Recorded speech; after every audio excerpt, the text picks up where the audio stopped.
Fog lifted, a lesson from the past about love, truth, and seeing clearly. Amara had always believed that love was supposed to feel like home. Not a perfect home, not one without cracks in the walls or storms outside the windows.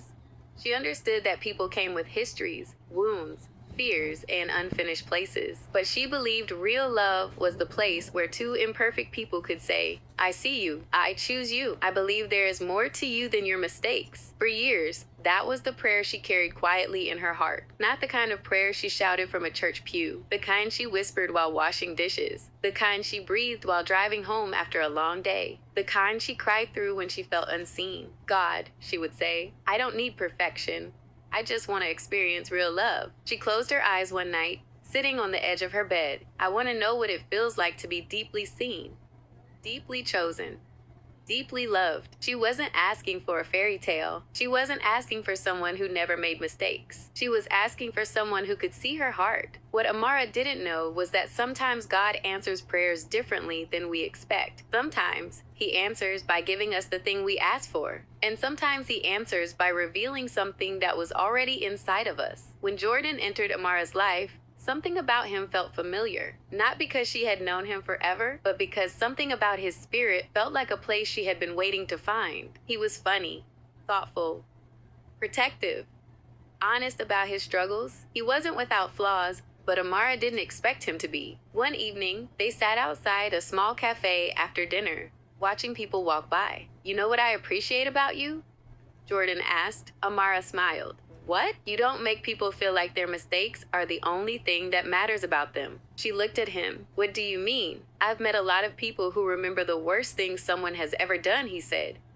But you always look deeper. Amara shrugged. I just think people are more than their worst moments. Jordan smiled. That's rare. But Amara didn't realize she was describing the very thing she would one day need from him. Because she loved Jordan by looking beyond the surface. She saw the wounds underneath his reactions. She saw the fear underneath his defenses. She saw the good underneath his broken places. When other people talked about his mistakes, Amara defended his humanity. He's learning, she would say. He's healing. He's more than what happened. She gave him grace because she believed grace was powerful. And she was right. Grace is powerful. But Amara would eventually learn something important. Grace does not mean ignoring truth. One of the things Amara admired about Jordan was the way he talked about other people. One afternoon, Jordan told her about an old friend who had betrayed him. I was hurt, Jordan admitted.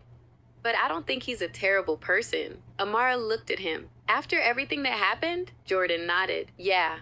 What he did hurt me, but I don't want to define his entire identity by one season of his life. Those words touched her, because that was exactly how she loved. She remembered the good. She separated actions from identity. She believed people could grow. She believed people could change. She believed someone's worst moment did not erase their humanity. But slowly, Amara began noticing something. The grace Jordan gave others seemed harder for him to give her. At first, she ignored it. She explained it away. He's just hurt. He needs time. He'll eventually understand. But truth has a way of knocking quietly before it starts shaking the door.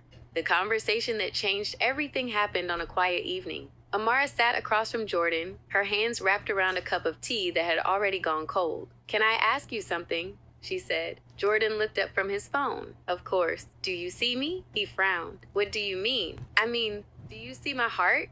Or do you only see the things you think I've done wrong? Jordan became quiet. That's not fair. Maybe not, she whispered. But it's how I've been feeling. She took a breath. I know I'm not perfect. I know I have things I need to grow in. But sometimes it feels like everyone else gets the benefit of being human except me. Jordan looked away. That's not true, isn't it? The silence answered before he did. Amara's eyes filled with tears. I'm not asking you to think I'm perfect. Her voice cracked. I'm asking you to remember that I'm human. She wanted him to see the same woman who had stood beside him, the same woman who prayed for him, the same woman who believed in him when others didn't. But somehow, the person who could say about others, they were good to me, struggled to say the same about her. And that realization broke something open inside of Amara. Not anger, not bitterness, clarity. For a long time, Amara prayed for God to change Jordan. She prayed that he would understand her heart. She prayed that he would finally see her value. She prayed that the relationship would become what she believed it could be. But one night, Something shifted. She sat on the floor beside her bed, tears falling freely. And instead of praying for Jordan to change, she prayed for herself. God, she whispered, I come before you with an open heart and a willing spirit. She paused. You know the places in me that still desire love, connection, healing, and restoration. Her voice trembled. You know the soft places in my heart. The places that remember the good. The places that want to believe in growth.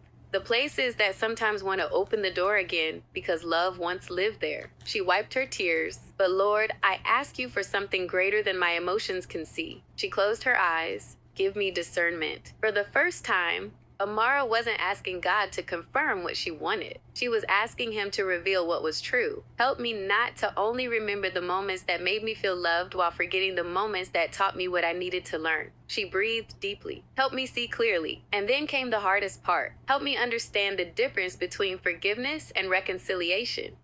The difference between compassion and reopening a door you helped me close. Her heart hurt as she prayed. Lord, soften my heart without making me blind. She stayed there for a long time, not asking God to remove every painful feeling, not asking him to make the situation easier, but asking him to make her wiser. Because Amara was beginning to understand something. Sometimes the greatest answer to prayer is not God changing what is around you. Sometimes it is God changing what is within you. After that night, Amara expected everything to suddenly become easier. She thought clarity would feel like peace immediately, but sometimes clarity arrives with tears before it arrives with freedom. The truth is, seeing clearly can hurt when you have spent years protecting a dream. For a while, Amara still found herself replaying memories. The laughter, the conversations, the moments when Jordan held her hand and told her she mattered, the times when he made her feel chosen. Her heart remembered the beautiful parts first. One afternoon, she called Nia. I don't understand,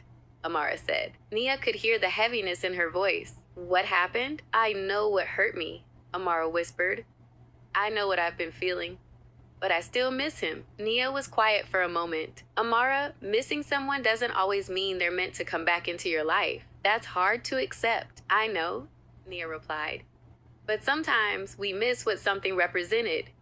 We miss the hope. We miss the version of the future we imagined. Amara closed her eyes because deep down, she knew Nia was right. She wasn't only grieving Jordan, she was grieving the possibilities she had attached to Jordan, the future she pictured, the love she hoped would eventually appear, the moment she kept waiting for, the moment when he would finally look at her and say, I see you now. But that moment never came, and that was the truth she had been avoiding.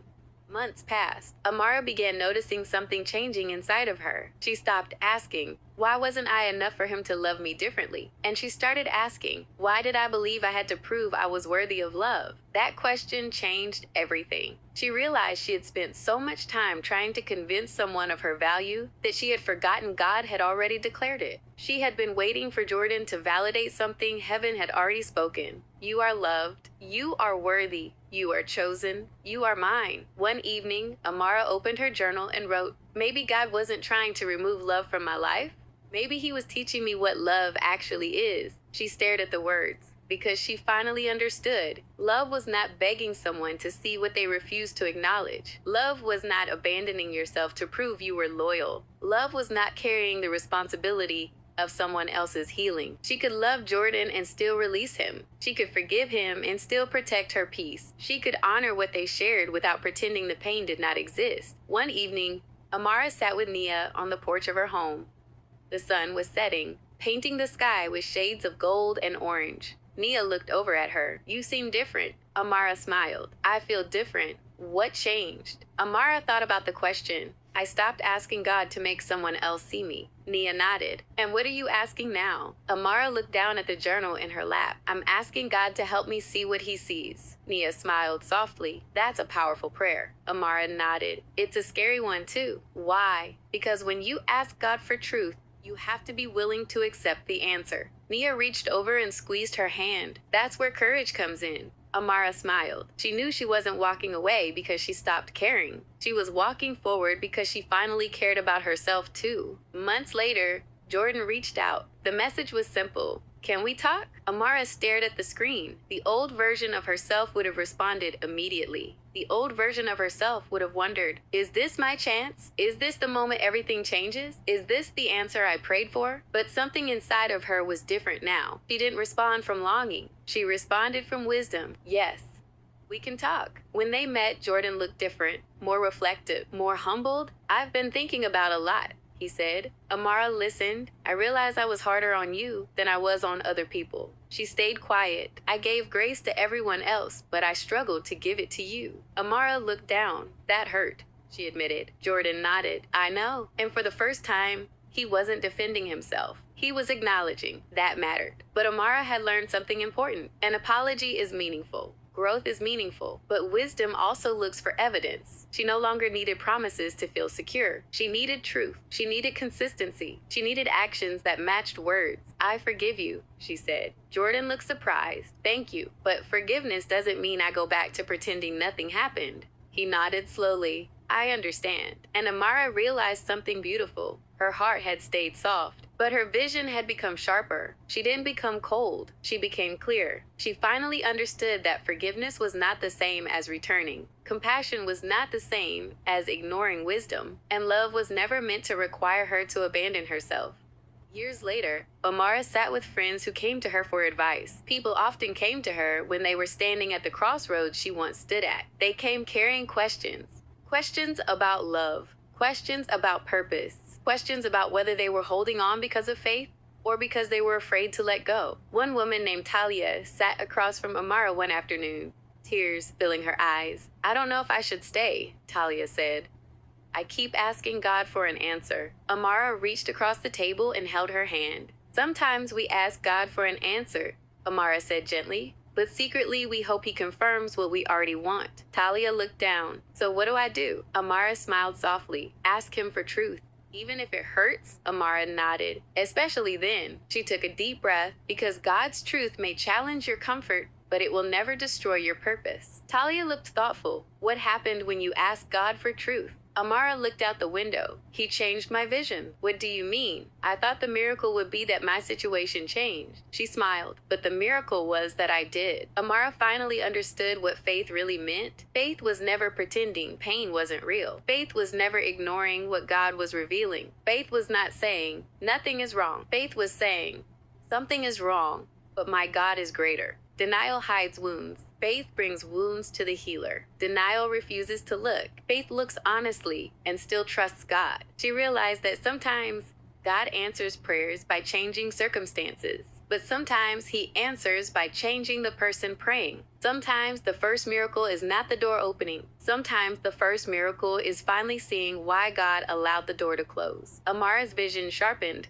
when denial faded. The fog lifted. Truth became clearer. And once she stopped fighting what God was revealing, she finally had room to receive what he was preparing. Because clarity was not the enemy of faith. Clarity was where deeper faith began. The prayer she once whispered became the truth she now lived. "God, give me eyes to see what you see." And he did. Because sometimes the greatest miracle isn't that life changes overnight. Sometimes the greatest miracle is that your eyes finally open. Soul Journal prompts.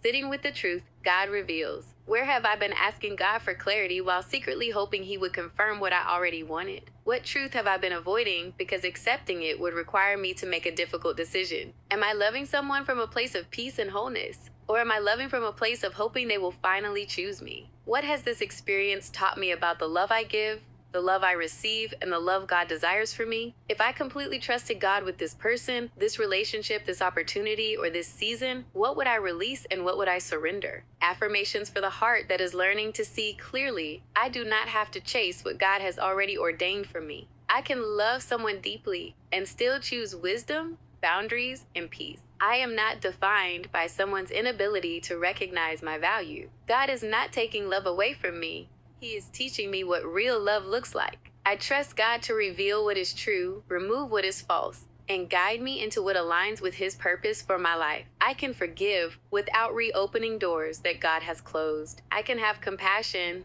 without abandoning myself. My heart can remain tender while my wisdom becomes stronger. I do not confuse familiarity with destiny. I do not confuse longing with confirmation. I trust God's vision over my emotions. A prayer for my own heart. God, I come before you with an open heart and a willing spirit. You know the places in me that still desire love, connection, healing, and restoration. You know the soft places in my heart, the places that remember the good, the places that want to believe in growth, and the places that sometimes want to open doors again because love once lived there. Lord, I ask you for something greater than my emotions can see. Give me discernment. When people from my past come back into my life, help me not only remember the moments that made me feel loved, while forgetting the moments that taught me what I needed to learn. Help me see clearly. Help me understand the difference between forgiveness and reconciliation, between compassion and reopening a door you help me close. Soften my heart without making me blind. Let me forgive